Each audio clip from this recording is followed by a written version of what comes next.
Bom dia a todos. Vamos dar continuidade, então, ao nosso estudo sobre o processo de execução. E nós concluímos a execução por quantia fundada em título extrajudicial.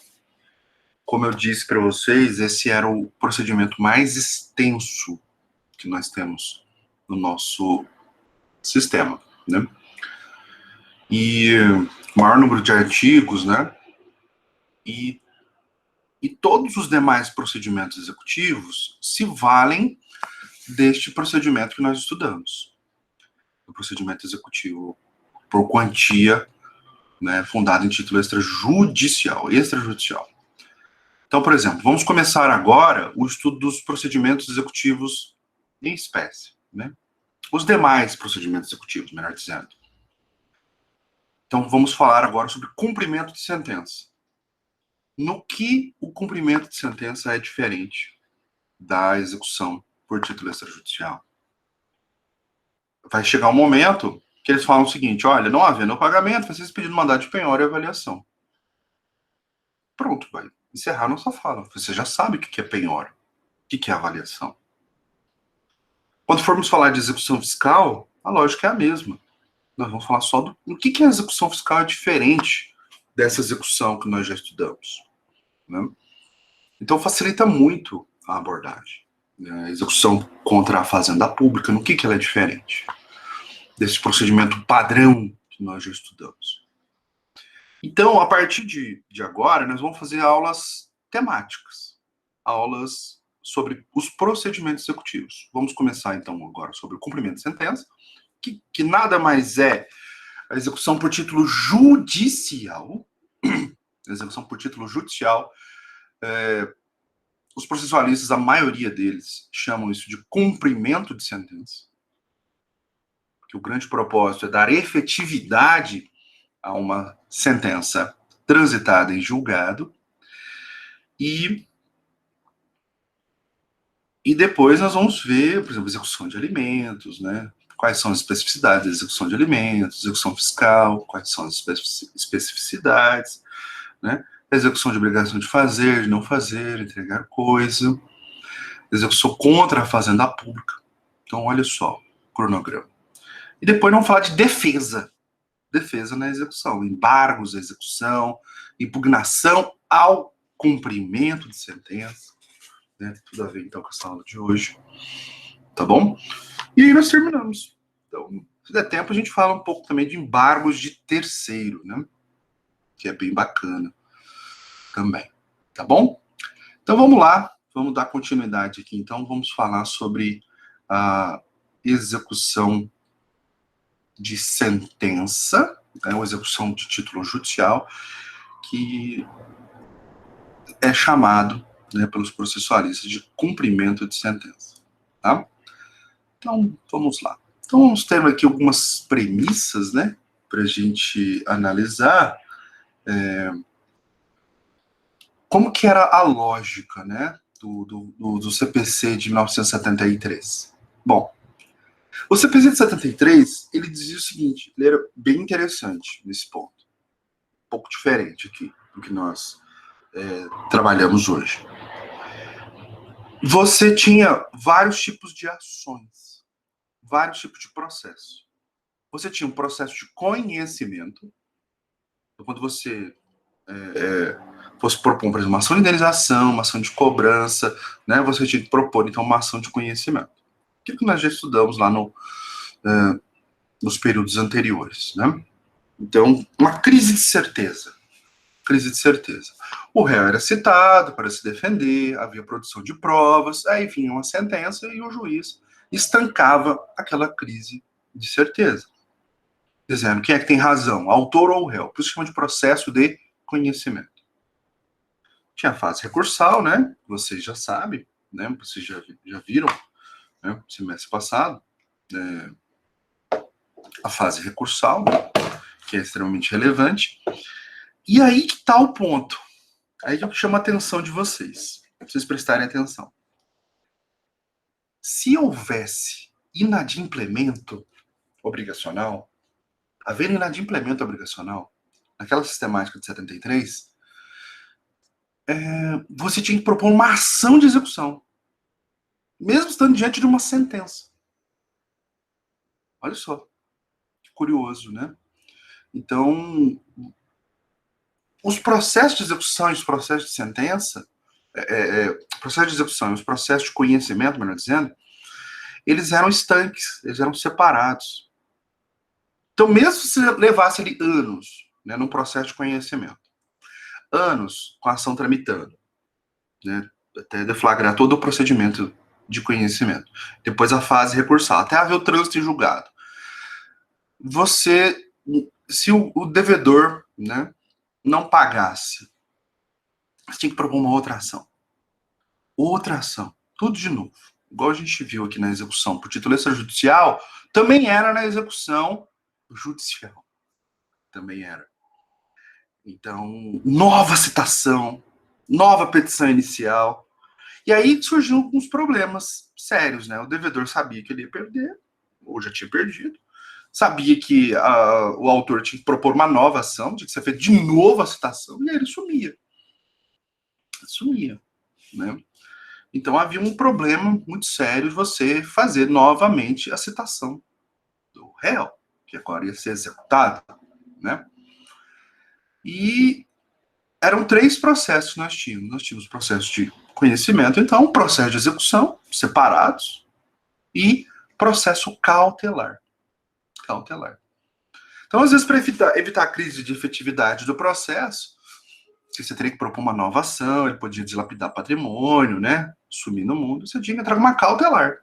Cautelar de arresto, né? Bloqueando os bens, ou arrolamento de bens, né? Para que não suma do patrimônio, do acervo patrimonial do devedor. Então, era uma lógica um pouco estranha, né? De que uma sentença prolatada condenando alguém a pagar, ela não tinha efetividade. Você tinha que pegar aquela sentença, fazer uma petição inicial de novo, propor uma nova ação, instruir essa nova ação com aquela sentença, então, que você tinha, e providenciar uma nova citação para o réu ser citado para pagar ou indicar bens à penhora. Né? Então tinha essa lógica também. Então, ele era citado para pagar ou indicar bens à penhora. Ele também tinha essa prerrogativa de indicar bens à penhora. Bom, nós tivemos algumas reformas, né, nos anos 90, início dos anos 2000, né, que tentaram alterar um pouco essa realidade.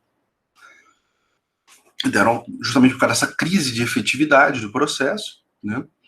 Uma reforma em 1984 que nós tivemos, né, que foi interessante, foi importante, foi a da previsão da tutela antecipada genérica, a Lei 8952.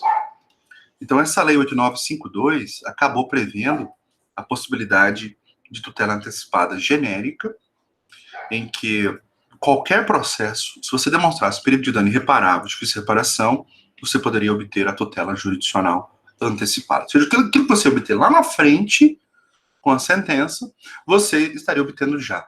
É o que a doutrina processualista chama de estancar os males do tempo. Eu comentei sobre isso lá na nossa aula de princípios, né? Eu falei sobre o princípio da nula execução sem título, não existe execução sem título, mas há uma permissão de execução sem título, que é no caso da tutela antecipada.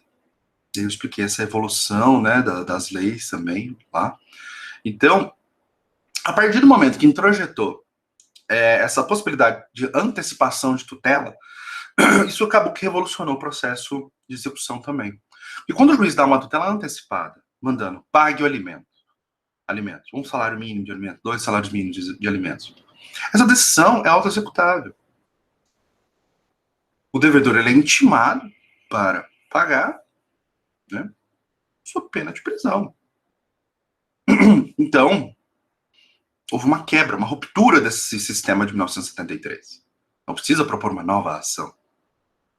Quando você propõe uma ação de conhecimento e pede uma tutela antecipada, então fundada em perigo de dano irreparável, de separação, e baseado na probabilidade daquilo que você está alegando, plausibilidade do direito. Então, isso permite uma decisão autoexecutável. Autoexecutável, né? Só que, olha que interessante. Com relação à reforma de 1994, eles previram essa possibilidade de autoexecução da decisão, sem a necessidade de você propor uma ação própria de execução. Em 1994, então eles introjetaram a questão da tutela antecipada e permitiram apenas a antecipação dos efeitos para as obrigações de fazer e não fazer. Esqueceram as demais modalidades obrigacionais. Esqueceram. Então, a obrigação de entrega de coisa não tinha a possibilidade de antecipação dos efeitos da tutela. Então, você teria que propor uma ação, né, obter a sentença, né, reconhecer a obrigação de entrega de coisa, e depois você entrar com uma ação de execução. Com relação às obrigações de pagar, também não tinha a previsão em 1994. Em 1994, então, eles introjetaram então, a tutela antecipada, reformaram o artigo 273 do Código de Processo Civil. Era um artigo muito famoso, né, quando estava em vigor o Código de 73, o 273 do Código, e o 461. O 461, também que foi reformado por essa Lei 8952, né, falava então da antecipação de tutela com relação às obrigações de fazer e não fazer. E permitia ali as chamadas medidas de apoio, né, como multa por tempo de atraso, remoção de pessoas ou coisas, proibição de atividade nociva. Então, era bem interessante essa lógica, né, que nós tínhamos ali. Então, o legislador acabou por esquecer. Esse foi um ponto de amarração relevante. Ele esqueceu de introjetar essa possibilidade de antecipação de tutela e de quebrar a necessidade de você entrar com uma ação própria com relação às obrigações de entrega de coisa e com relação às obrigações de pagar pecuniária. Com relação à entrega de coisa, só veio em 2002. Só em 2002. Nós tivemos outra reforma, e aí acrescentaram o artigo 461-A, acrescentando, então, tudo que fosse possível para as obrigações de fazer e não fazer, por exemplo, multa, remoção de pessoas ou coisas, né? Aquelas medidas de apoio, e aí também abriu-se a porta para a tipicidade. Então, o juiz ele poderia deferir qualquer medida que fosse idônea para a efetividade do processo, você poderia criar, né? Então, em 2002 apenas, que acresceram, estenderam essa possibilidade de tutela antecipada para as obrigações de entrega de coisa.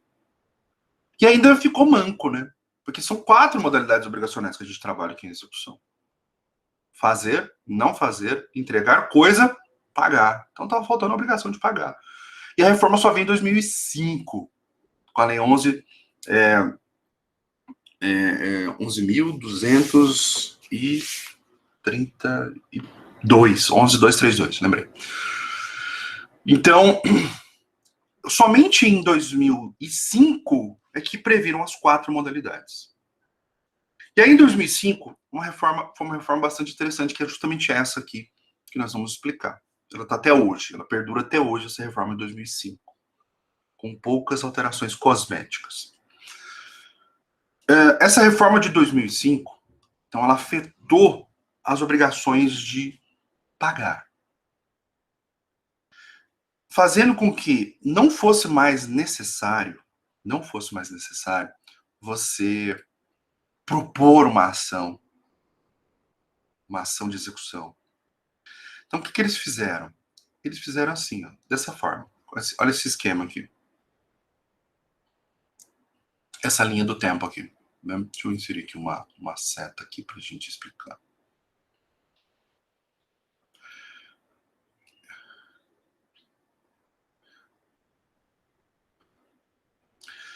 O processo, agora, né, a partir de 2005, com relação às obrigações de pagar, né? Pagar, tá? Então, nós temos a seguinte lógica. Você propõe uma ação, e essa ação ela vai te dar todos os resultados possíveis.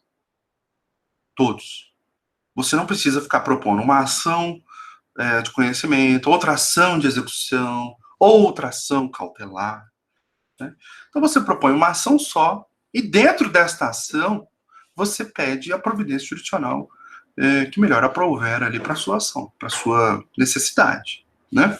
Então, a partir de 2005, nós temos uma divisão do processo em fases. Fases. Né? Então, o que nós temos?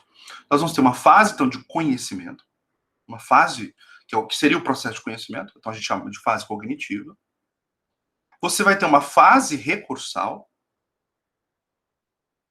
e depois que houver a formação da coisa julgada, o trânsito em julgado, havendo inadimplemento, se a parte não cumprir com a sua obrigação, né, e adimplir, né, então aí nós vamos ter a possibilidade de deflagração da fase executiva. Então o processo agora é mera fase. No mesmo procedimento, nós vamos ter todas as etapas da atividade jurisdicional.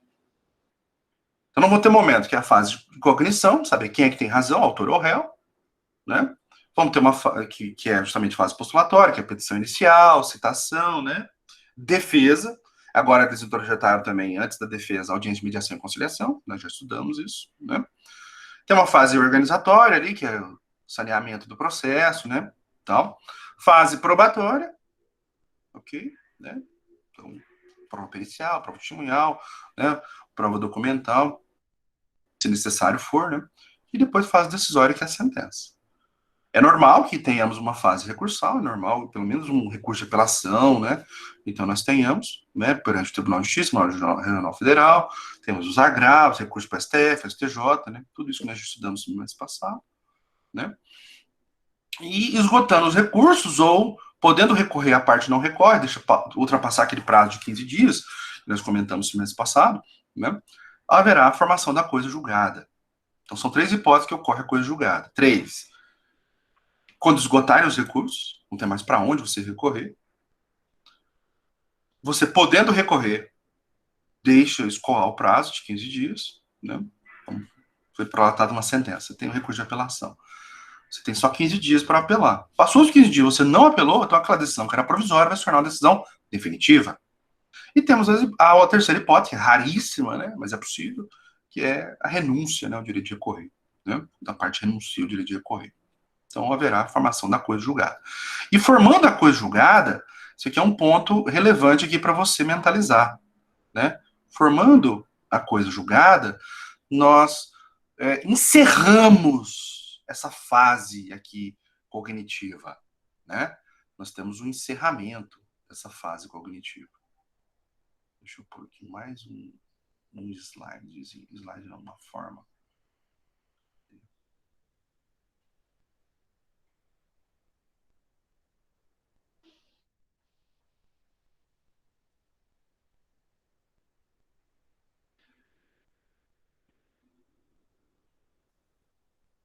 Então,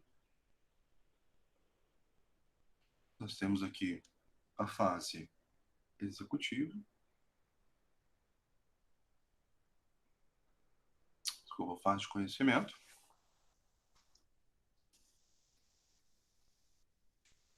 Né? Ou cognitiva, né?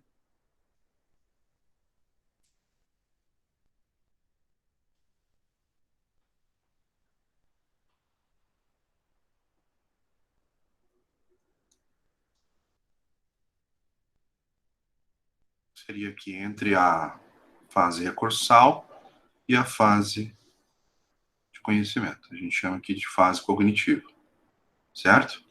A fase, o recursal é considerado aí também uma fase cognitiva. Depois que transitar em julgado, aí nós vamos ter o início, a deflagração, né, da fase de execução, né? Então, é tudo um procedimento só, né, dividido em fases. É uma ação só que você propõe. A citação ocorre aqui na fase postulatória, né? E todas as demais etapas, a comunicação se dá por intimação. Intimação. Então, havendo a formação da coisa julgada e o devedor não adimpliu, o credor vai poder instaurar, aí, quando é a execução de pagar, né, ele tem que deflagrar a fase de cumprimento de sentença, fase executiva. Mas esse seria um mero requerimento. Mero requerimento. Ele não precisa propor votação, não precisa fazer citação tudo de novo. Então faz-se um mero requerimento informando ao juízo que houve inadimplemento obrigacional. E começamos a fase executiva. Começamos. Intima o devedor na pessoa do seu advogado. Na pessoa do seu advogado. Né? Então, esse é um ponto aqui relevante, né? Bastante relevante. Uma mudança estrutural, né, considerável que nós tivemos. Bastante considerável. Né? Então, perceba. Porque antes era o seguinte, só para você entender.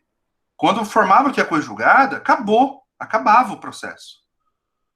E aí, na sistemática do CPC de 73, você tinha que propor uma nova ação. Uma ação de execução. Na mesma lógica que nós falamos lá da execução por título extrajudicial. Então, tinha que pegar aquela sentença e propor uma nova ação. E o réu ser citado de novo. E aí ele sumia no mundo, né? Enfim. Agora não precisa. Então, a execução vai ser uma mera fase. E a citação só ocorre aqui, ó, na fase postulatória. Todos os demais atos, ó, por exemplo, entramos na fase organizatória, fase probatória, foi publicada a sentença. Tudo por intimação. Né? A parte interpôs recurso, intima a outra parte. Né? Trânsito julgado. Então, certifica do trânsito julgado e intima as partes. O autor, né, que se viu que o devedor não pagou, né, então ele quer deflagrar um processo de execução, o chamado cumprimento de sentença. Então, ele faz um mero requerimento. Uma petiçãozinha simples.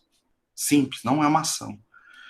E aí, então, o devedor vai ser intimado. E aí, vamos começar essa fase postulatória, né, que é o requerimento, o mero requerimento, intimação do devedor, né, para pagar. E aqui nós temos uma lógica distinta. Eles introjetaram aqui, como nós estamos falando de cumprimento de sentença, uma crise de adimplemento de uma sentença, então eles instituíram aqui um sistema punitivo. O que é o sistema punitivo? O devedor, sendo devidamente intimado para pagar e não o faz, vai incidir uma multa de 10%. Multa de 10%. E não pagando, então incide essa multa, e aí vamos começar a fase instrutória. Você já sabe que é penhora e avaliação. Você pede o mandado de penhora e avaliação, e depois nós vamos para a fase expropriatória que nós acabamos de estudar. Possibilidade de adjudicação, né?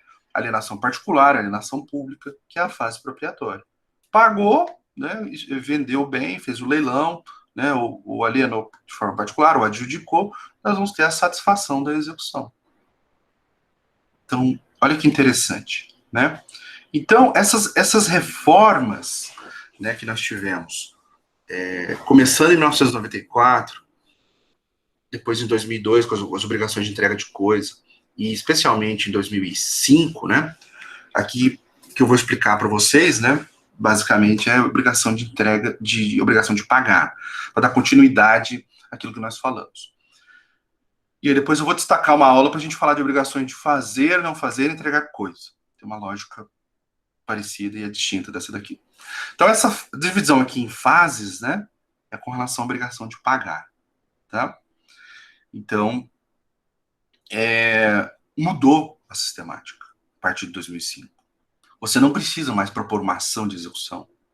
Você propõe uma ação só, por exemplo, de conhecimento, ação de indenização, ação de cobrança, e neste processo você obtém todas as tutelas jurisdicionais possíveis. Né? Então, também quebrou aquela base do processo cautelar. Você propor uma ação cautelar, não precisa mais. Dentro desse processo, né, dessa ação que você propôs, você pede tutela cautelar, tutela antecipada, né? Enfim, todas as tutelas jurisdicionais possíveis. Tá?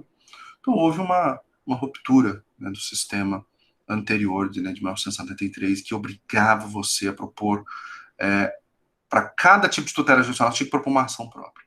E aí ficava tudo apensado, né? Você tinha lá uma ação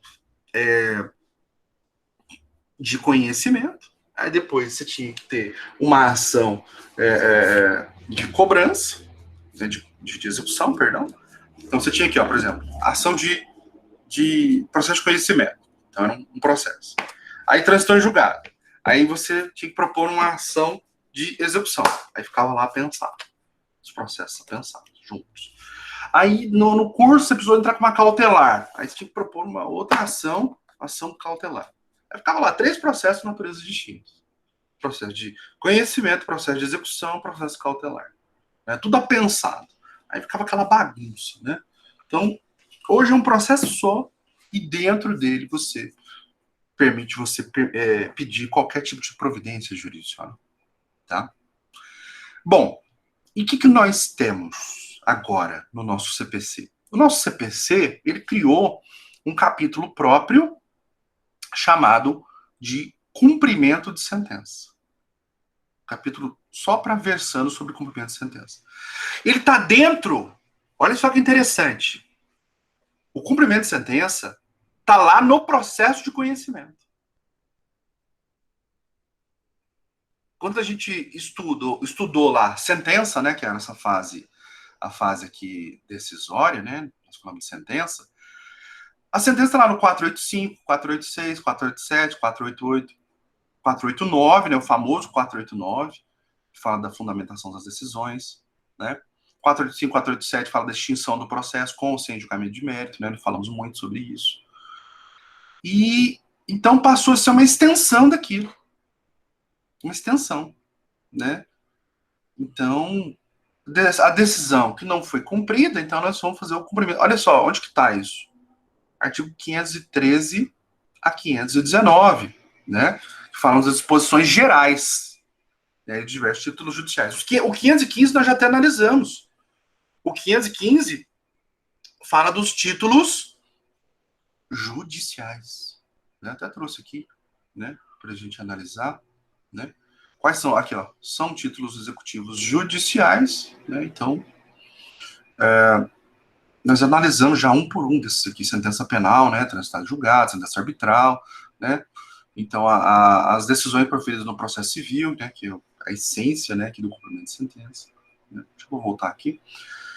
Então, temos um capítulo aqui falando de disposições gerais, temos um capítulo falando de cumprimento provisório de sentença, também vou falar sobre isso, que é bem interessante. Temos o cumprimento definitivo. Qual que é a diferença do cumprimento provisório e do cumprimento definitivo? Nós vamos analisar isso. A diferença está que no provisório, você vai executar, você vai providenciar a execução quando ainda está pendente um recurso. Quando a decisão não transitou em julgado. E nós sabemos que nós temos recurso com efeito suspensivo automático, igual a apelação, mas temos recurso também que não tem efeito suspensivo automático. Não tem. Como o RESP, o RE. Então, pode acontecer de você estar pendente de um recurso especial no STJ, um recurso ordinário no STF, e ele não tem efeito suspensivo. E olha, reconheceu ali uma obrigação de pagar, por exemplo, R$500 mil para o seu cliente. Você não precisa esperar transitar em julgado. Se o recurso não tem efeito suspensivo, olha a importância também do recurso, né? Você saber recurso. Se o recurso não tem efeito suspensivo, então permite que você faça a execução provisória. Então tem um capítulo próprio ali falando de execução provisória do julgado, né? Nós vamos comentar isso. É um capítulo importante, tá? E bem interessante, então que nós vamos comentar sobre a execução de sentença em que há uma pendência de recurso ainda. Então, isso a gente chama de cumprimento provisório da sentença. É bem interessante. E quando transita em julgado, a decisão transitando em julgado, ou seja, transitando em julgado, essa decisão se torna definitiva. Lembrando a vocês, quando nós falamos lá de recurso, toda decisão é provisória.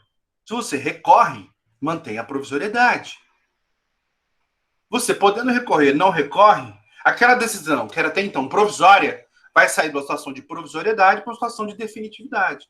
Trânsito, ó, sai de uma situação para outra, trânsito em julgado. O que é o trânsito em julgado? Sair de uma situação de provisoriedade para uma situação de definitividade. Então, se o juiz condenou o réu a pagar R$500 mil, a parte não recorreu, aquela decisão que era até então provisória vai se tornar definitiva. Então, aí nós vamos ter o chamado cumprimento definitivo de sentença, que é justamente essa essência aqui, né? Então, houve o trânsito, a formação da coisa julgada, né? Formou a coisa julgada, então nós vamos fazer o cumprimento de sentença. Esse cumprimento aqui, ele é definitivo. O provisório, o cumprimento provisório de sentença, ele é feito aqui, ó. É feito aqui, porque há uma pendência ainda de recurso. Está pendente, por exemplo, um recurso especial no STJ. Mas o recurso especial ele não conseguiu efeito suspensivo, porque não tem efeito suspensivo automático. E a parte também não pediu ou não conseguiu. Né? Então, você pode já deflagrar, mesmo estando pendente aqui na fase recursal. É o chamado cumprimento provisório, é o nome te ajuda, né? A você mentalizar. Tá? E aí depois nós vamos ter o cumprimento de sentença de alimentos, né? Cumprimento de sentença contra a fazenda pública, obrigação de pagar contra a fazenda pública, e não falar nas aulas temáticas, depois eu vou falar de aula de execução de alimentos, aí eu falo da análise conjugada, de execução de alimentos, tanto com relação a cumprimento de sentença, quanto com relação à ação autônoma. Quando eu falar de execução contra a fazenda pública, aí eu vou falar também, tanto da obrigação proveniente de cumprimento de sentença, quanto de uma ação autônoma. Aí são poucos artigos, ó, reparem, né? Aqui são só 2 artigos e aqui são 5 artigos, né? Então, é bem interessante. E nós temos ainda o cumprimento de sentença, que reconhece a exigibilidade e obrigação de fazer, não fazer, entregar coisa. O fazer, não fazer, entregar coisa, nós vamos, então, fazer a análise também na aula temática sobre esse tipo de obrigação, tá? Que é o mesmo regime jurídico, né? É bem interessante. A diferença é que na obrigação de entrega de coisa, vocês pedem mandado de missão, né, na posse, se for coisa imóvel, e busca apreensão, se for coisa móvel, né? Mas o regime jurídico é o mesmo, tem multa, sistema coercitivo, né? Tem a multa, né? As astrentes, o juiz pode fixar medidas de apoio, né? Então nós vamos falar sobre isso. E temos ali um desdobramento aqui, né? É um título próprio, mas nós vamos ter ali um capítulo próprio de obrigação de fazer, não fazer, ok? Vamos falar sobre isso.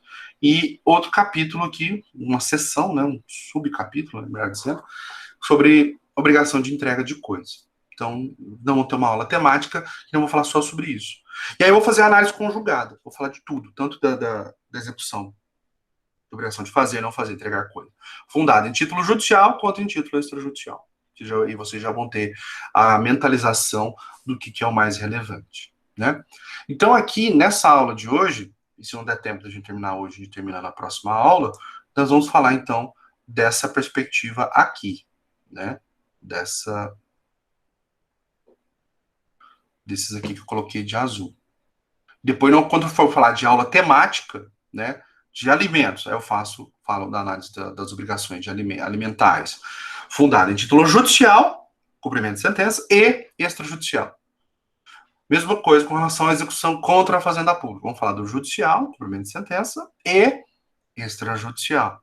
E quando for falar de obrigação de fazer, não fazer, entregar coisas, também vou falar da judicial e da extrajudicial, tá? Então, eu acho que essa é a forma mais didática da gente trabalhar, tá bom? Então, vamos ver aqui, então, né, essa sistemática, né, com relação ao cumprimento de sentença. Esses dispositivos gerais aqui, depois vou falar do cumprimento provisório e o cumprimento definitivo, os procedimentos.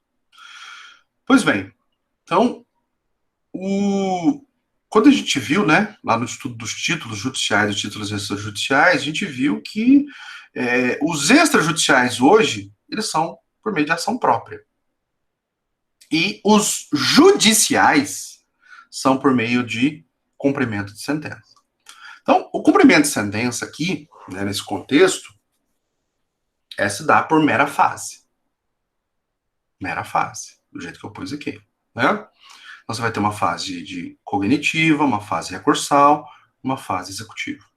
Então, uma ação só, você obtém todo tipo de providência jurisdicional. Você não precisa propor uma ação de conhecimento, uma ação de execução, perdão. Você propõe uma ação só, a de conhecimento, né, por exemplo, ação de indenização, ação de cobrança, qualquer tipo de ação, né, e obtém ali dentro todo tipo de providência jurisdicional. Tá? Com relação às obrigações reconhecidas em títulos extrajudiciais, mantém a lógica de ação própria. Por quê? Porque nós não tivemos um processo de conhecimento antes. Lembra dos títulos extrajudiciais? Eles são formados geralmente por tratativas negociais, igual cheque, nota promissória, contrato. Então, são tratativas negociais e que a lei confere eficácia executiva. Por isso nós estudamos nas aulas passadas. Então, se você tem um cheque que houve um inadimplemento obrigacional, você vai e propõe a ação de execução daquele cheque. Então, já te permite você... a grande vantagem de você ter um título extrajudicial, quando você tem um... então, você não precisa passar por essa fase cognitiva aqui. Essa fase cognitiva, ela é totalmente desnecessária. Você já tem um título que confere eficácia executiva. Então, você já pode propor uma ação de execução direto. Você já vai direto, por exemplo, como se diz, para execução. Né? Você tem um título, lembra que o título é um bilhete de ingresso da execução. Então, se tem um título extrajudicial, então já te permite você já entrar com uma ação e o resto é citado para pagar. Foi isso que nós estudamos nas aulas passadas. Né? Agora, você não tem título. Você não tem. Você vai precisar construir esse título. E o título vai ser a sentença que é produzida aqui nessa fase decisória. Né? Na fase decisória que ele é produzido. A sentença. Então, vamos ter que propor uma ação de conhecimento. Já que eu não tenho o título, tem que propor a ação de conhecimento, observar o devido processo legal, né? Fase postulatória, fase organizatória, fase probatória. E aí a sentença, quando advier, você sendo o vencedor, aí sim você vai ter o título, a sentença, né?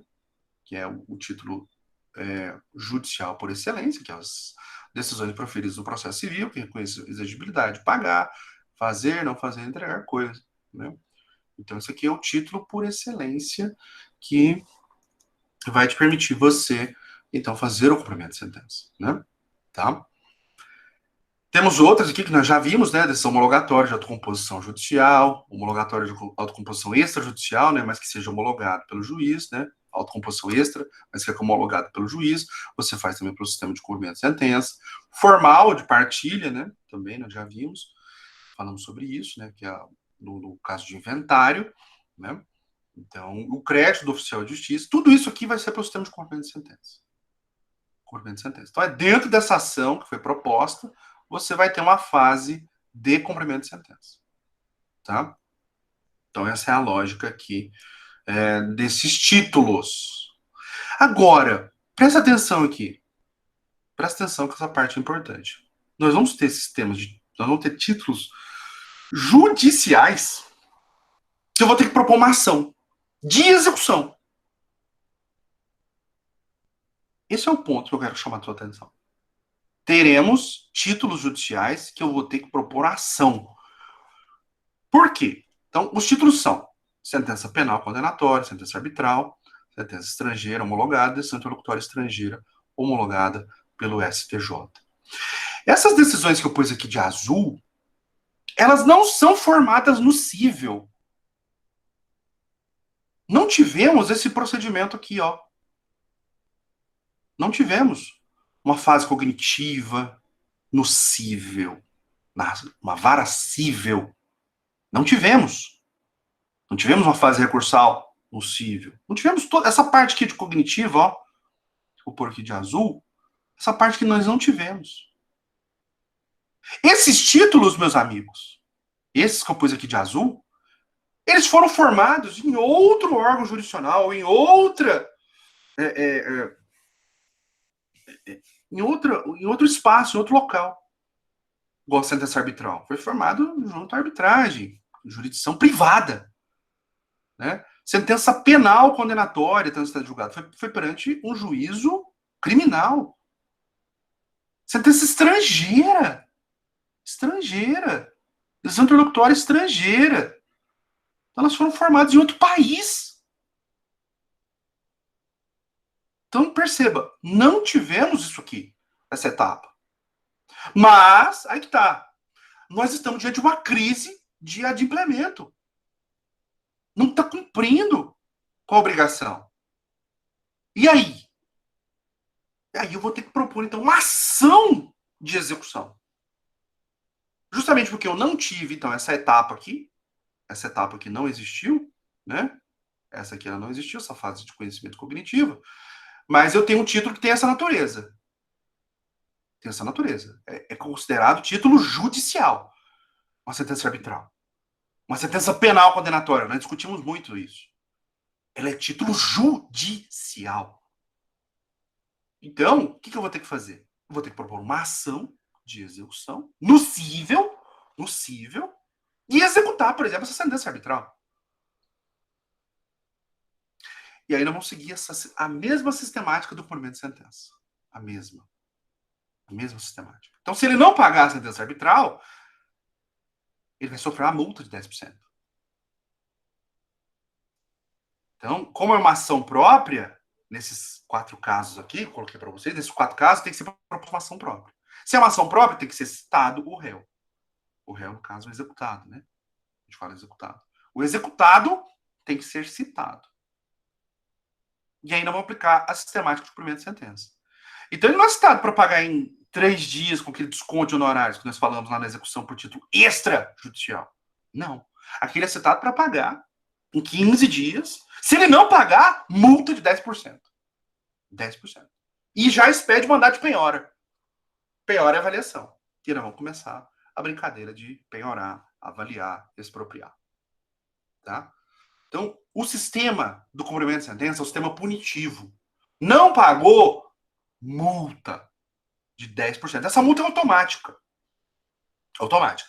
Eu disse lá no sistema extrajudicial, o sistema dos títulos extrajudiciais lá é um sistema premial, né? Pagou, desconto 50% dos honorários. Aqui é um sistema punitivo. Não pagou, multa de 10%. Porque nós estamos falando de efetividade dos títulos judiciais. Os títulos que são, a maioria, provenientes do Poder Judiciário ou de órgãos equivalentes a órgão judicial, né? Equivalente, que no caso é a sentença arbitral, sentença estrangeira, né? Então, aliás, a sentença estrangeira, como ela passa pelo crivo, né, do poder do STJ, né, que é o Poder Judiciário, então, eu não seria, entre aspas, né, falar que é equivalente, né, judicial, né? Foi formada no estrangeiro, né, a sentença, uma decisão interlocutória, ok, mas como ela foi homologada, né, no STJ, né, e o STJ homologou, lembra que tramita a execução perante a Justiça Federal, né, então é bem interessante. Então, mas tem que ser proposta uma ação de execução. Então, aí você vai instruir o quê? Você vai pegar aquela sentença estrangeira, devidamente traduzida, vai pegar a decisão do STJ, aquele processo que tramitou perante o STJ de homologação, e vai instruir a sua ação de execução que vai tramitar perante a Justiça Federal. Tá? Então, você tem que propor uma ação de execução. Então, o réu ele não existe, tem que ser citado. Citado para quê? Não é para se defender, é citado para pagar. Então, aqui mantivemos, né, nesses 4 títulos aqui, apesar de estarmos diante de título judicial, né, de título judicial, apesar de estarmos diante dessa realidade aqui, nós temos que propor uma ação própria. Por quê? Porque esses títulos foram formados em outra localidade, fora do juízo cível. Não tivemos essa lógica aqui, né? Agora, as demais hipóteses, né? As demais situações, igual essa aqui é por excelência, né? A decisão proferida do processo civil, né? Essa primeira hipótese o cumprimento de sentença por excelência, né? Se também a homologatória também é por excelência, porque você teve uma ação aqui em curso e fizeram um acordo no curso do processo, né? Na fase organizatória, na fase probatória, né? Eles fazem um acordo aqui no curso, ou até mesmo na fase recursal, é perfeitamente possível. Então, o acordo foi feito aqui, e havendo descumprimento desse acordo, então você entra com o cumprimento de sentença. Uma mera petiçãozinha, então, aqui no curso desse processo, tá? Então, é bem interessante essa lógica. Ok, meus amigos? Então, e como que funciona essa lógica? Então, nós vamos ter, no cumprimento de sentença, né, nós vamos ter a lógica aqui de um requerimento. Um mero requerimento para a gente deflagrar essa fase de cumprimento. A citação já aconteceu aqui na fase postulatória, a ação já foi proposta aqui no início, né?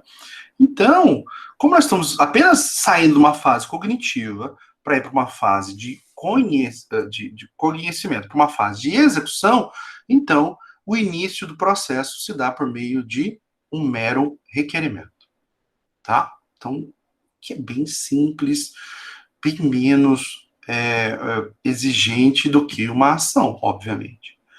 E o executado, então, ele é intimado, né? Ele é intimado. Não sei se vocês vão se lembrar, eu dei uma dica para vocês, eu disse que lá quando a gente estava estudando o processo de conhecimento, eu falei o seguinte, gente, mentalize o seguinte, a citação só ocorre aqui, ó, na fase postulatória. Ela ocorre uma vez só no processo. A citação é o quê? É um ato de comunicação formal do réu ou de eventuais terceiros, né, na intervenção de terceiros, você está fazendo chamamento ao processo, né, denunciando a lide, né, então você também faz a citação, então é um ato de comunicação formal do réu, como regra, e de eventuais terceiros, né, para eles integrarem o processo. Integrar é chamada relação jurídica processual. Então esse é o propósito da citação. E ela ocorre só uma vez. E uma vez citado, uma vez que eles integraram o processo, todos os demais atos de comunicação são feitos por meio de intimação. Todos. Todas as etapas. Então, todo esse procedimento aqui, como que se dá a comunicação? Regra, intimação. A não ser que seja para integrar, então, para o processo. Um terceiro que não é autor, que não é réu, que não é exequente, que não é executado, então você tem que trazer um terceiro para o processo, aí ele tem que ser citado. Agora, os participantes, aqueles que já são participantes do processo, já estão ali formalmente como autor, ou formalmente como réu, né? Ou membro do MP, né? Que atua ali como custos legis, né? Eventualmente. Então, eles serão intimados. Então, o ato de comunicação formal é por meio de intimação. E adotou essa lógica aqui. Né? Então, nós estamos deflagrando um cumprimento de sentença, ok. Né? Então, o réu já foi citado lá atrás. Então, ele vai ser formalmente comunicado esse cumprimento de sentença por intimação. Intimação do executado. E se ele já tem advogado nos autos, então a regra é que ele seja intimado na pessoa do seu advogado. Né? Agora, é possível também que seja feito por carta, né, com aviso de recebimento, o AR, né, o famoso AR. Né? Então, eu acho curioso, né? Eles falam o seguinte: olha, se ele for pela Defensoria Pública, tem que, mesmo assim, emitir uma carta com AR, né? Eu não vejo muita lógica. Eu acho que a Defensoria Pública deveria ser equiparada a advogado. Se ele já está representado pela Defensoria Pública, deveria, na minha visão, né, ser feita intimação na pessoa do defensor.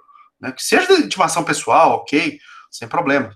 Mas se é necessário a intimação por AR, você está meio que um retrocesso isso, mas enfim. Quando ele não tem procurador nos autos também, né? Não tendo mais advogado, né? Então tem que ser feita então, a intimação por meio de carta com aviso de recebimento. Então perceba, não é por oficial de justiça. Não é. É por carta com aviso de recebimento. Tem alguns advogados que, quando vê essa regra aqui lá em 2005, né, isso que foi objeto aqui da reforma de 2005, né, que eu estava comentando aqui mais cedo, né, com vocês, teve advogado que espertamente, né, tá aqui, teve advogado que colocou espertamente falando que a procuração ela só valia para a fase cognitiva. Então eles colocaram tipo uma eficácia, né, da eficácia resolúvel, né, da procuração, que transitando e julgado, havendo trânsito e julgado, então há o término, né, da fase cognitiva, né? E logo a procuração dele expiraria. Né? E logo aquele devedor, de forma bastante calculada, né? Então ele ficaria sem advogado. Então, se ele está sem advogado, que a procuração expirou, né, a sua validade, né? Uma validade fabricada, então aí ele teria que ser comunicado da execução por meio de carta com aviso de recebimento, né? E não por meio da pessoa do seu advogado. Então, alguns advogados criaram esse subterfúgio aqui, né? Simulação, né? Eu, se o juiz fosse, eu daria por ineficaz isso aqui, porque é uma evidente simulação, né? E simulação é nulidade absoluta, mas enfim. Nós tivemos isso. Aí a doutrina processual brigou por causa disso, né? Eles entraram uma celeuma danada. O advogado teve processual falou que podia, outro que não, outro falava que isso aqui que eu te falei, né? Isso é simulado, enfim. Não se entendem com os processualistas. Processualista civil, né, e penalista, eles são irmãos gêmeos, né? São irmãos gêmeos. Eles adoram uma treta, adoram fazer polêmicas, né? Às vezes umas polêmicas, assim, de discutir a natureza, né, do ovo ou galinha, né? Qual que veio primeiro. Enfim, eles são esquisitos. Né? Penalista e processualista civil, eles são esquisitos. Eles gostam de discutir coisas semânticas. Bom, caso o devedor cujo mandato à judícia tenha sido outorgado com prazo certo, olha aí que beleza, por isso que eu entrei nesse assunto, né? De vigência, como até o fim da fase de conhecimento, né, do processo, né, se outro credenciamento não tiver ocorrido na fase executiva. Então, acabou aqui que o legislador acabou prevendo, né, também, no caso de mandato com prazo certo, né? Então, esse caso que eu te falei, o mandato só vale para a fase de conhecimento, né, na fase cognitiva. Então, aí, ok, então, acabou com a celeuma, né, com a brigaiada entre os processualistas, falou assim, ó, não importa se é simulado ou não é, se os advogados estão sendo espertos ou não, né, então é o mandato certo, o mandato foi outorgado, isso é possível, juridicamente possível, então vamos ter que expedir carta com aviso de recebimento. Então, botou uma pá de cal nesse assunto, né? Então, prevendo que também a intimação vai ser feita por meio de carta com aviso de recebimento, tá? É claro, né, que hoje em dia, né, os processos são eletrônicos, né? Então essa é a regra, né? Então, hoje em dia, os processos, mesmo aqueles que já estavam sendo processos físicos, né? Quando entra na fase de cumprimento de sentença, estão sendo digitalizados.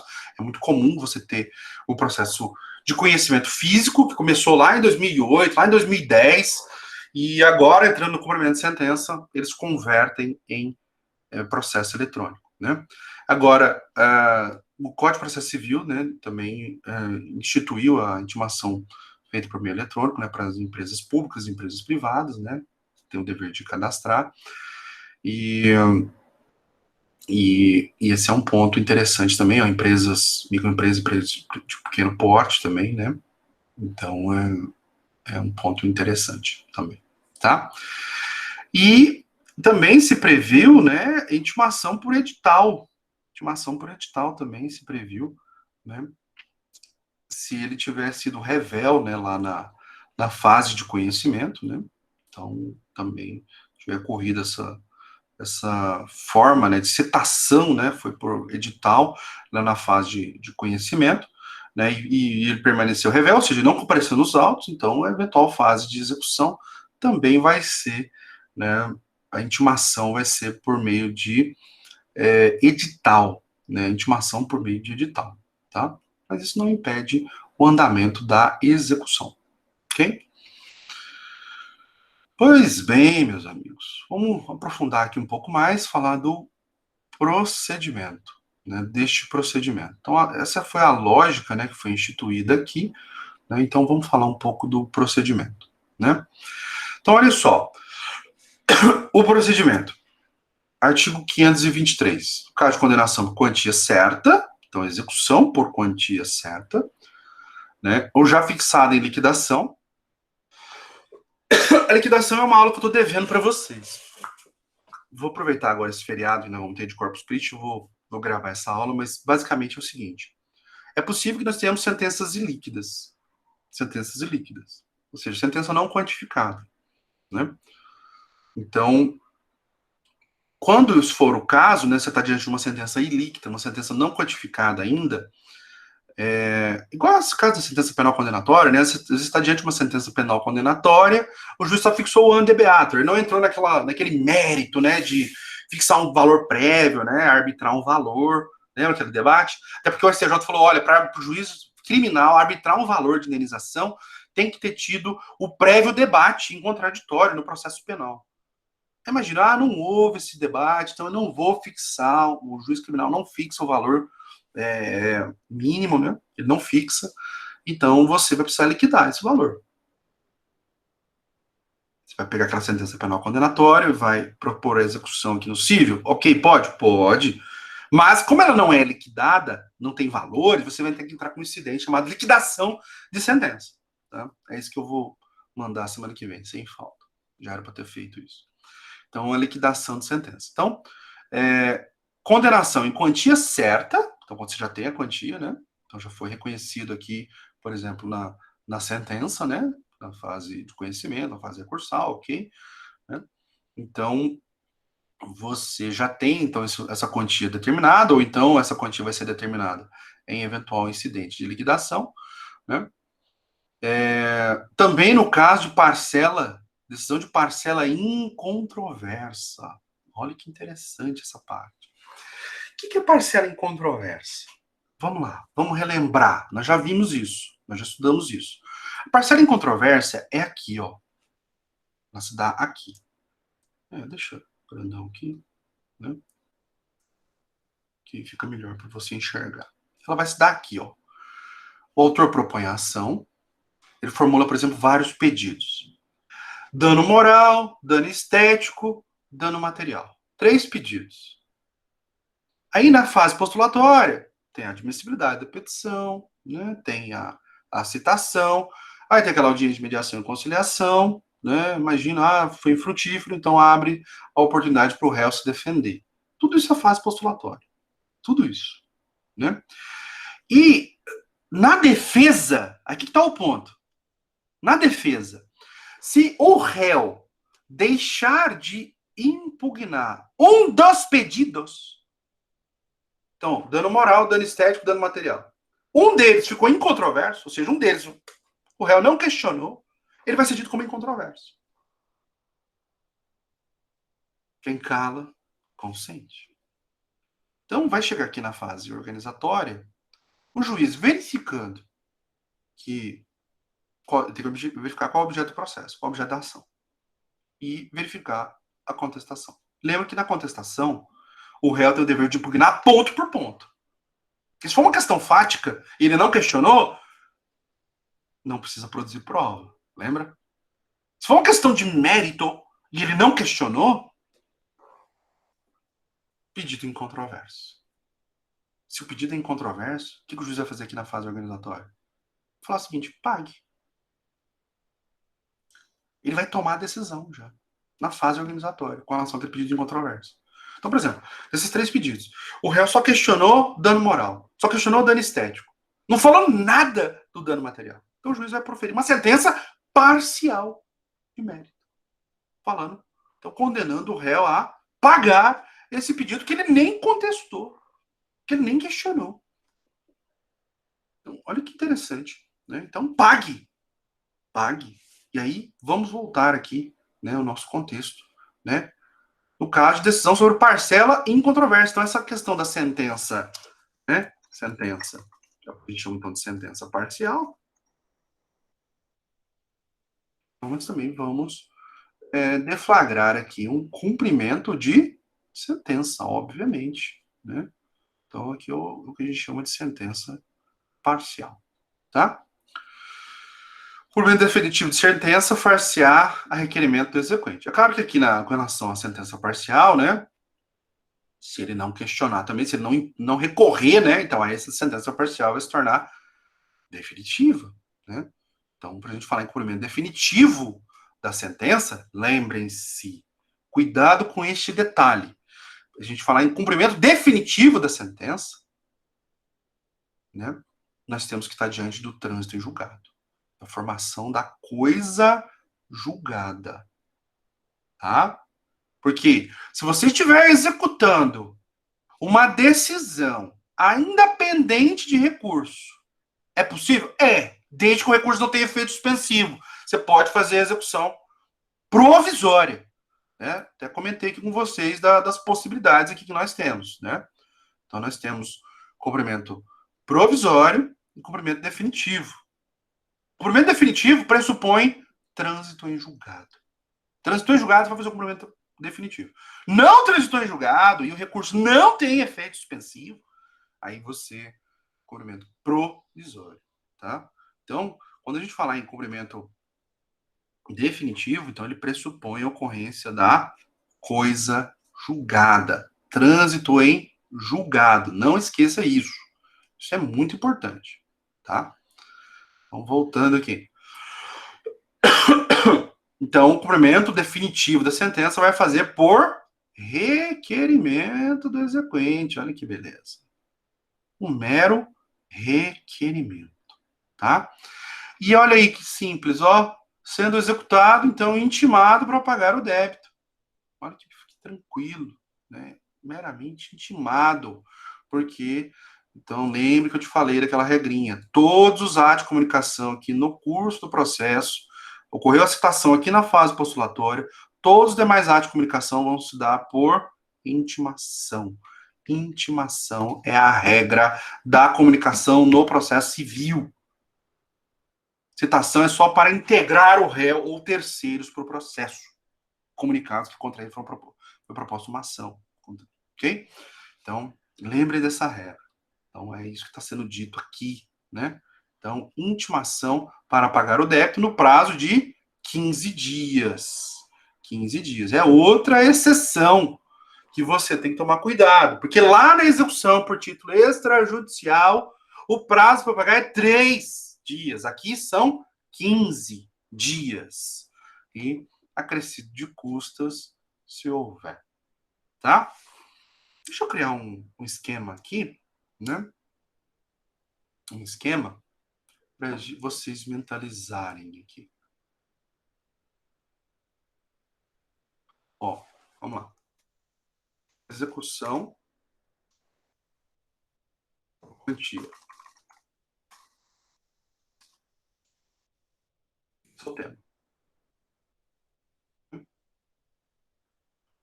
Então, vamos lá.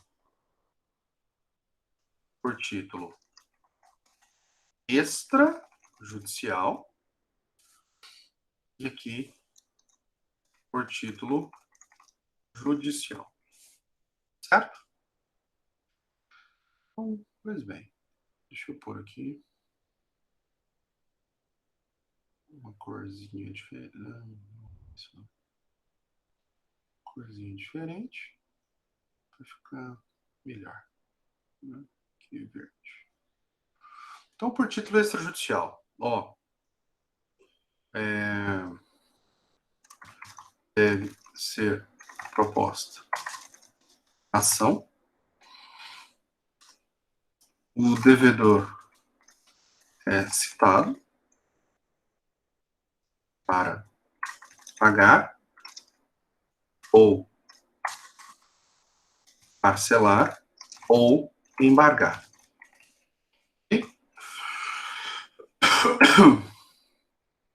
E o sistema gremial, então, caso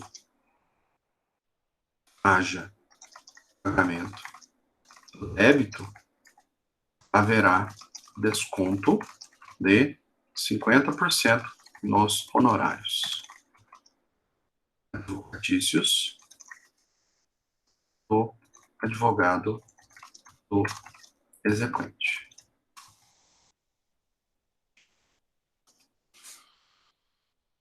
Certo?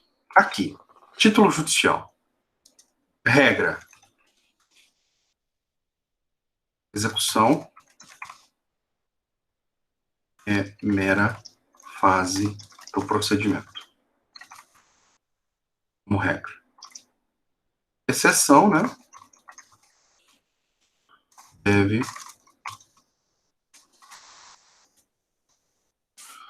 não ser mera fase. Peraí. Basta mero requerimento para instaurar a execução. Então, a exceção, né?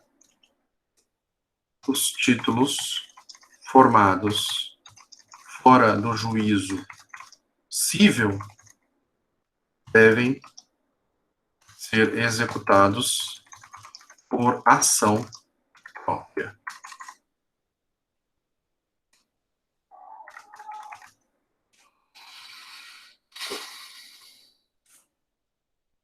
Okay?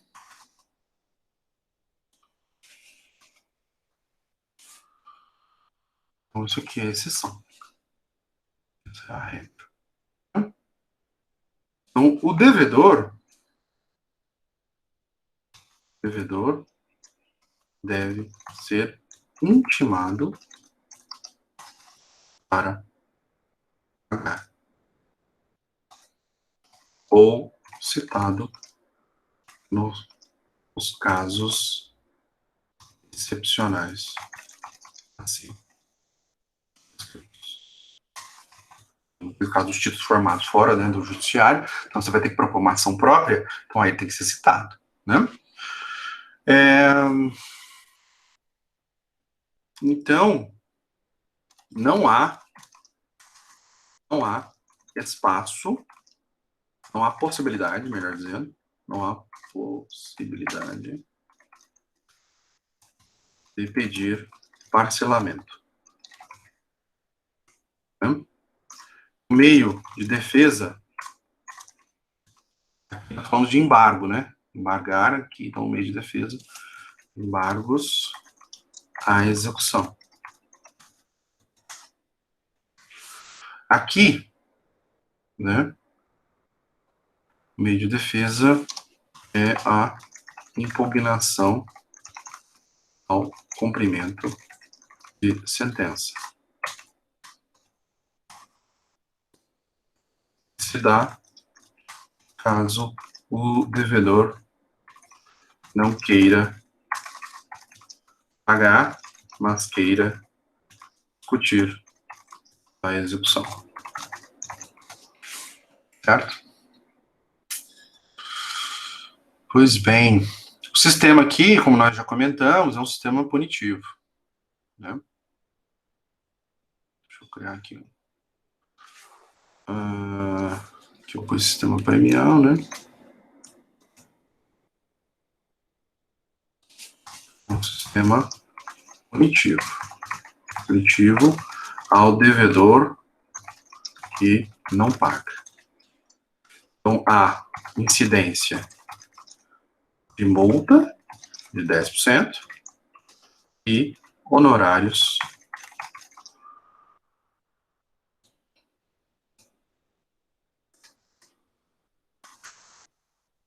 mais honorários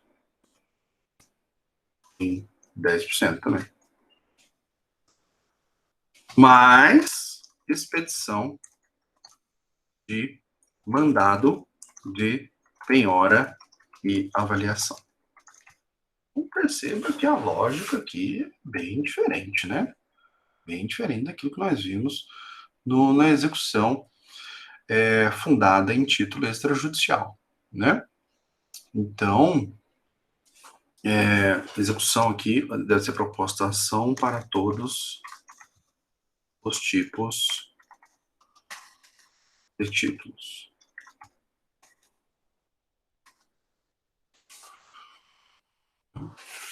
Então, aqui, exceção, títulos formados fora do cível, então deve ser ação própria. Ok. O devedor deve ser intimado para pagar, então, regra, né, ou citado, né, nos casos excepcionais acima descritos, né? Então, os títulos formados fora do juízo civil. Vou pôr aqui, assim.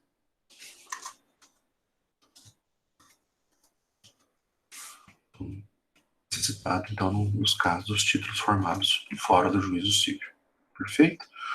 Não há espaço para parcelamento. Então, aqui, ó, lembra? O devedor aqui, ó, no extrajudicial, o devedor, então, é citado para pagar ou parcelar, né? Ou embargar. Então, não tem o parcelamento aqui. E o meio de defesa, que lá na execução por título extrajudicial a gente chama de embargos à execução, aqui é com impugnação ao cumprimento de sentença. Esse é o nome do meio defensivo. Impugnação ao cumprimento de sentença, tá? Ah, outra coisa, os 3 dias, né? Então, prazo para pagamento é de 3 dias. E aqui, um pouquinho no meio. Prazo de pagamento aqui é de 15 dias. 15 dias, tá? Então, cuidado com esse detalhe, que esse detalhe é relevante, meus amigos. É relevante, tá? E ele não pagando, então, se o devedor não paga, então nós vamos ter uma incidência de uma multa de 10%. Isso aqui faz toda a diferença. E honorários em 10% também, né? Depois vamos falar que pode ser majorado. E depois, e olha só, e ainda vai expedir mandado de penhora e avaliação, que vocês já sabem como é que funciona. Nós já estudamos, né? Então, olha que interessante que é essa lógica do título judicial. Então, o sistema, né, meu juízo, né, eu gosto de chamar de sistema punitivo, né, que é a lógica aqui. Então, e aqui é um sistema premial, é diferente, né? Tá bom? Então, se atentem a isso, né? Vamos terminar aqui essa parte. Então, ó, não ocorrendo o pagamento voluntário, olha que beleza. Não houve o pagamento voluntário no prazo de 15 dias, o prazo do CAPT, né, o prazo de 15 dias. Então, o débito será acrescido de multa, 10%, olha aí a multa, ó. E também honorários de advogado em 10%. Acabei de falar, né? E se efetuar o pagamento parcial, caso de pagamento parcial, então a multa e os honorários vão incidir sobre o restante, né? Perfeito. Né? E não efetuado tempestivamente o pagamento voluntário, olha aí que eu falei para vocês, ó, será expedido desde logo o mandado de penhora e avaliação, seguindo a expropriação. Olha que beleza. Né? Tudo que eu coloquei aqui, ó. Que eu coloquei aqui. Né? Então, há uma incidência de multa de 10%, mais honorários de 10%, mais petição de mandado de penhora e avaliação, se ele não pagar, né, ao devedor que não paga, então nós temos essa lógica aqui, né? Bem interessante essa lógica, tá? Bom, e aqui nós temos o requerimento, né, o regime jurídico do requerimento. Então, o que ele tem que conter, né, esse requerimento, né? Então, requerimento do cumprimento de sentença, então ele vai ter que ter o demonstrativo discriminado, né, do débito, né? Então, a gente já viu isso, né, lá na petição inicial da ação de execução. Então, toda execução por quantia tem que ter uma memória de cálculo, um demonstrativo discriminado do débito, né? Então, com todos os dados, né, nome, né, inscrição no CPF, ok, o índice de correção que você adotou, que é do tribunal, juros simples, né, taxas aplicadas, né, a partir de quando tem incidido esses juros, termo inicial, termo final, né, até tem sites na internet que faz isso para você, né, então um famoso chama eCalc, né, cálculo, né, calc, né, de abreviação de cálculo, tem outros aí também, que são bem interessantes, que você digita lá os dados e ele faz o cálculo para você, você imprime aquilo ou salva em PDF e instrui o seu processo de execução. Então você tem que pôr o termo inicial, por exemplo, o cheque venceu em 30 de novembro, né? Então tem o prazo de apresentação de 30 dias, 30 de dezembro, então a partir da emissão do cheque começa a fluir os juros, né? Então o termo inicial, a partir de quando o cheque foi emitido? Foi emitido dia 30 de novembro. Qual é o termo final? Que dia que você propôs a execução? Eu propus a execução agora no final de abril. Então, o termo final vai ser dia 30 de abril, né? Então, a incidência dos juros e da correção. Então, você tem que colocar qual o termo inicial, a partir de quando começou a influir os juros, qual o termo final. E também, se for juros simples, né? Então, periodicidade, né, da capitalização, né? Se for o caso. Então, se é juro simples ou se é juro composto, né? Então, para falar em capitalização, né? Então, juro composto, né? E eventual desconto, né? Se houver também, né? Às vezes houve um pagamento parcial, ou ele é credor também, de às vezes alguma parcela, né? Então tem direito à compensação. Então, se tiver algum desconto, também você tem que informar. Tudo isso nós já vimos. É idêntico lá no processo de execução por título extrajudicial. A questão da memória de cálculo tem um artigo lá muito parecido, se não for igual a esse daqui, tá? Falando sobre a memória de cálculo na execução por título extrajudicial. Então tem todos esses elementos aqui também, né? Ainda, quando o valor apontado demonstrativo de débito, né?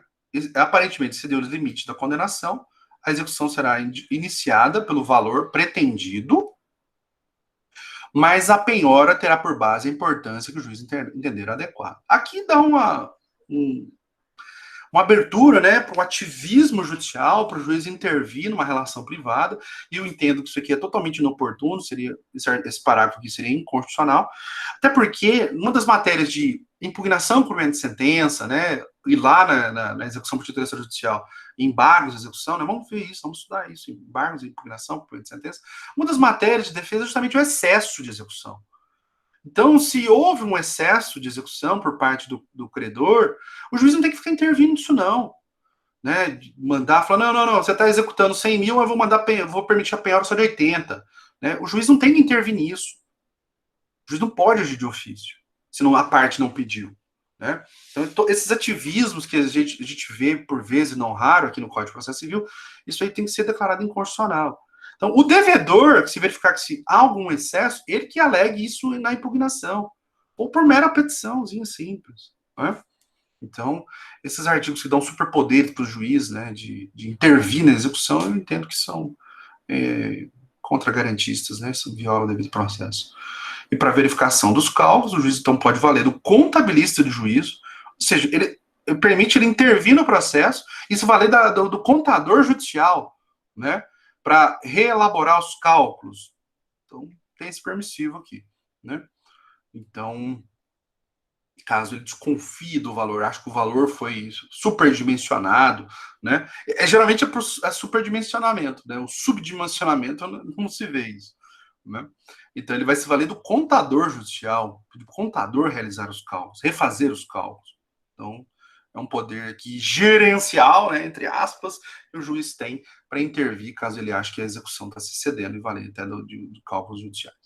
Quando a elaboração demonstrativa depender de dados em poder de terceiro do executado, então, os dados, então, em poder de terceiros ou do executado, né? Então, aí o juiz tem a prerrogativa de requisitar esses dados, né, sob combinação do crime de desobediência, né? Então, isso aqui é muito comum em prestação de contas, né? Prestação de contas, então, às vezes está em poder de terceiros esses dados, ou do próprio executado, né? Então, dever de requisitar, de exibir, né? Um dever de exibição disso no processo, sob pena de incorrer em crime de desobediência. Também não impede aqui, já que nós estamos falando de gerencialismo, né? De ativismo judicial, não impede que o juiz fixe multa, né? Também, né? Com base naquele artigo 139, inciso 4 ali, né? E quando a complementação demonstrativa depender de dados adicionais de poder do executado, então, dados também poder do executado, o juiz poderá... Aí aqui tem que ter requerimento. Olha que curioso, né? Tem hora que fala que o juiz age de ofício, aqui, ó, o juiz poderá valer de contabilista em juízo. Não está falando de requerimento, né? Aqui, o juiz poderá requisitá-lo. Não está falando de requerimento. Aqui fala, né? Eu preciso de uma complementação, preciso de um dado, né? Está em poder do executado, né? Então, por exemplo, tem um aditivo. Eu estou executando um contrato, mas tem um aditivo, mas eu não estou com a cópia desse aditivo. Não estou com o aditivo. O aditivo ficou em posse do executado. Ou eu tive algum problema e perdi, então esse dado está em poder dele. Então eu quero requisitar a apresentação desse aditivo contratual, que demonstra, por exemplo, o vencimento, né? Geralmente os aditivos são para prorrogar, né, a obrigação, né? Então, aqui exige requerimento do exequente. Tá?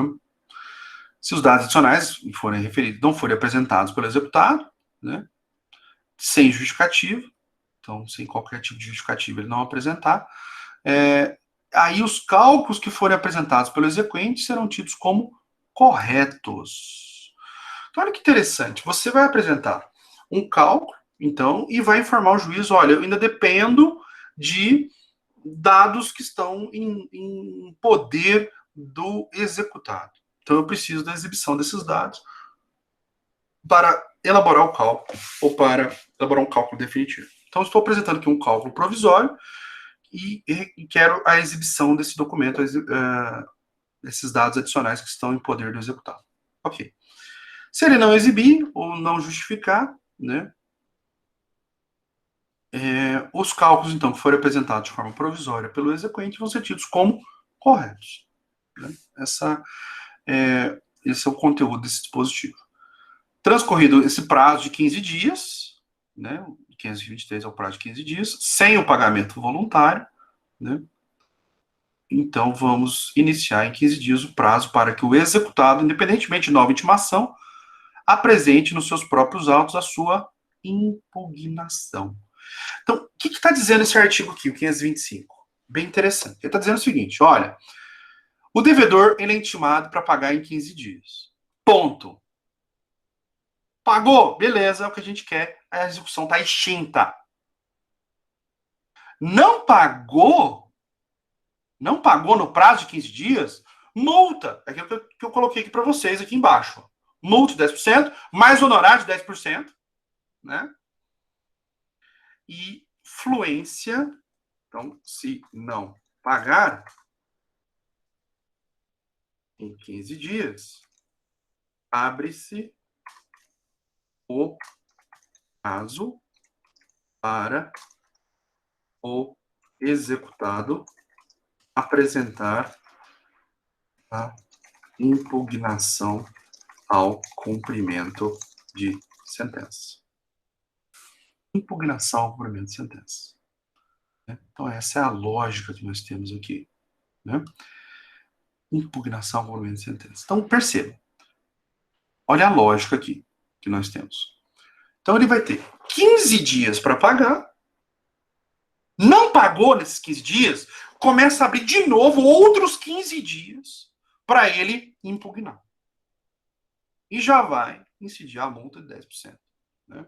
Então, ó, transcorrido o prazo de 15 dias para pagar, não houve pagamento voluntário, ok? Inicia-se o prazo de 15 dias para que o executado, independentemente de penhora e nova intimação, apresente nos próprios autos, ele apresente, então, a sua impugnação ao cumprimento de sentença. Então, aqui, voltando lá, né? Se não pagar em 15 dias, abre o prazo de 15 dias também, de novos 15 dias para o executado apresentar a sua impugnação ao cumprimento de sentença. E ele vai ter tomado aqui a multa, né? E honorários. Pus aqui brevemente, né, o procedimento conforme o professor Humberto Teodoro Júnior, né? Nossa última informação, já termino. Então, esse esquema aqui não é meu, é do professor Humberto, né? Então, deixa eu inserir aqui.